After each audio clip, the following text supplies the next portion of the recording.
visions through my dreams, seeing myself swimming in the universe. My ancestors gave me gifts to read cards, predict and heal.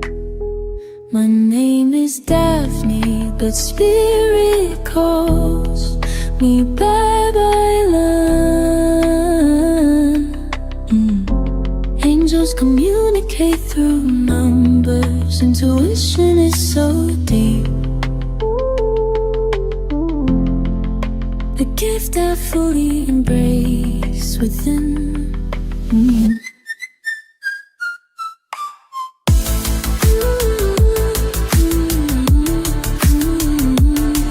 Hi everyone! Welcome po sa inyong almost personal reading.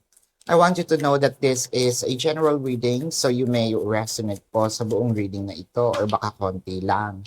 Take what's only yours. Gusto ko rin pong sabihin sa inyo that this is a timeless reading. So whenever you see the video, the message is also meant to find you. Ha? So tignan natin kung ano yung mga nangyayari sa paligid. Your first card is the Knight of Cups and the Five of Pentacles. Inaantay mo ba na ikaw ang aalis or inaantay mo kung aalis ba siya or iiwan ka? So, parang meron ako naririnig na drum roll. Either, I don't know, meron ba ditong takot? Nag-o-observe lang? Or sasaya if in case umalis nga, no? Hindi ko alam kung sino pa dito yung aalis, ha? Ito pa lang yung nakikita ko. Yung parang merong gustong tumakas. Alam mo yung nagtatago ka sa dilim, pagpalagay mo, magulang ka, tapos may anak ka. Nagtatago ka sa dilim, tinitignan mo kung pupuslit ba yung anak mo kapag gabi. Lalayas ba ito, no? Tinitignan mo kung ano yung pwede niyang gawin. Pwedeng oo, so handa ka. Pwedeng hindi, handa ka. It's either matutuwa ka, natatakot ka pag lumayas, or magagalit ka kapag lumayas yung anak mo. No? Siyempre, pag lumayas ang anak mo, sasabihin mo, nga naman, anong gabing-gabi na, no? Paano ka pa? Yan. Siyempre, mahal mo yon. So, tingnan natin kung ano ito. Kasi parang, someone is observing. Juicy with the Two of Pentacles, the Sun, and the Page of Swords. So meron ditong hindi na sure, no? Kung mahal ko pa ba ito, kung kaya ko pa ba itong relationship na ito, kung ipagpapatuloy ko pa ba itong relationship na ito. Maraming mga katanungan dito sa nangyayari, Kasi parang ang nakikita natin dito yung nagdadalawang isip na ako sa agreement namin. So, parang meron na rin gustong bumitaw sa mga napag-usapan, meron na rin ayoko nang ituloy, tama na yung na-experience ko, tama na yung shared moments natin, or is it going to be yung parang ngayon lang ba, or panghabang buhay na? Burnout ba to? Ang dami kong tanong, with the Seven of Cups. So nakikita natin dito with the Seven of Cups. So parang naging option kasi ito. Let's say, meron akong gusto talaga. Either, I don't know what happened, pwedeng nagkaroon ng jowa, ayaw ako. So parang wala naman akong choice kung hindi piliin ito. So second best itong connection. Parang, kumbaga, may downfall, no? Ano nga yung sabi nila pag nag-aartista? Pag artista ka, dapat meron ka ring nakatapos ka din. Kasi hindi naman, ang pag-aartista, hindi siya panghabang buhay, no? Bihira lang. Para at least kapag nawala yung pag-aartista mo or yung fame mo, may fallback ka. Pwede ka mag-business, pwede ka magturo, pwede ka mag-pilot, kung ano pa man yan, no? So, with the Moon card and the Queen of Pentacles, so parang pinag-iisipan. I feel like na naging kayo, pero meron ditong isa na parang ride. Hindi naman sa hindi mahal. Yung, sige na nga, itry ko na lang din, no? Nandiyan na yan eh. Papakawalan ko pa ba? No? So, parang meron somewhat napilitan.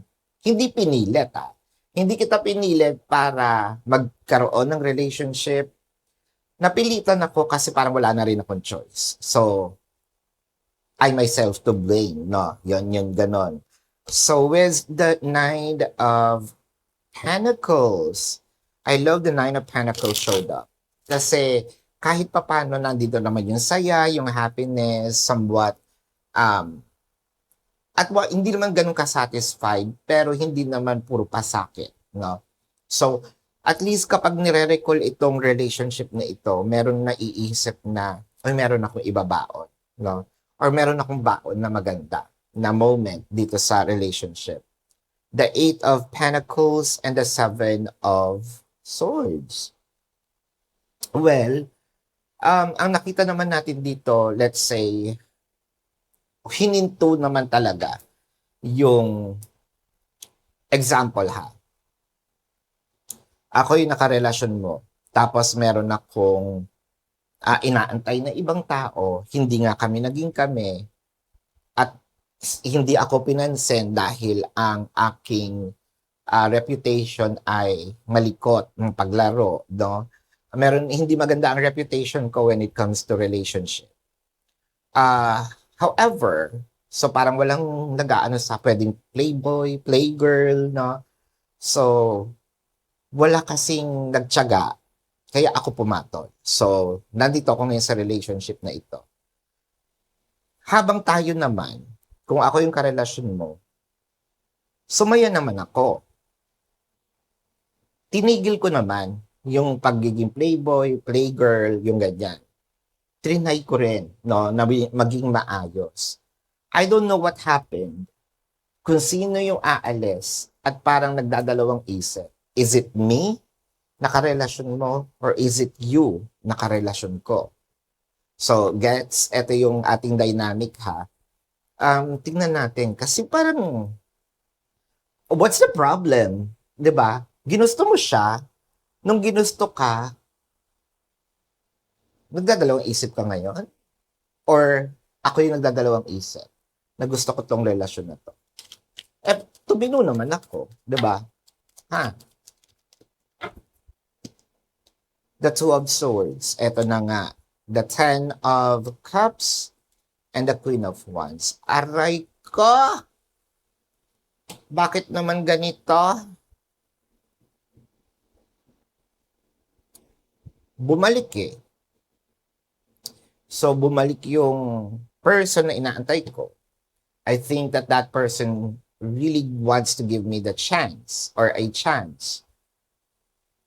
So, kung ako yung karelasyon mo, hindi kita ganun kamahal dahil inaantay ko pa rin siya. No, parang feeling kong wala naman ng pag-asa, nagpakaayos naman ako sa'yo. Kaso nung bumalik siya, so ibig sabihin hindi kita ganun kamahal. Tama ba yon?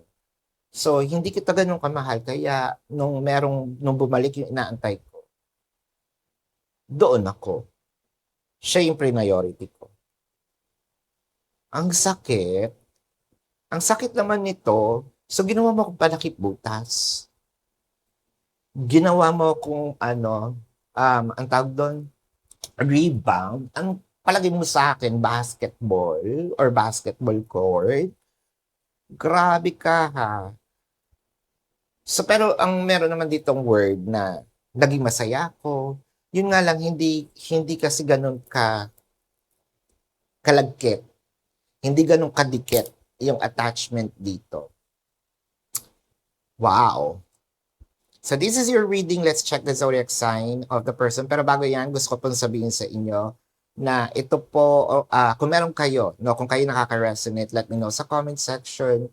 Kung meron po kayong mga katanungan, please, meron po dito sa description box ng aking link. Click the link, you will be routed to my website. Nandun yung name, number, QR code, amount per question. Take advantage of the 4 questions plus 1 kasi discounted na po yun. And if you want to book a private reading, nandun din po siya. No?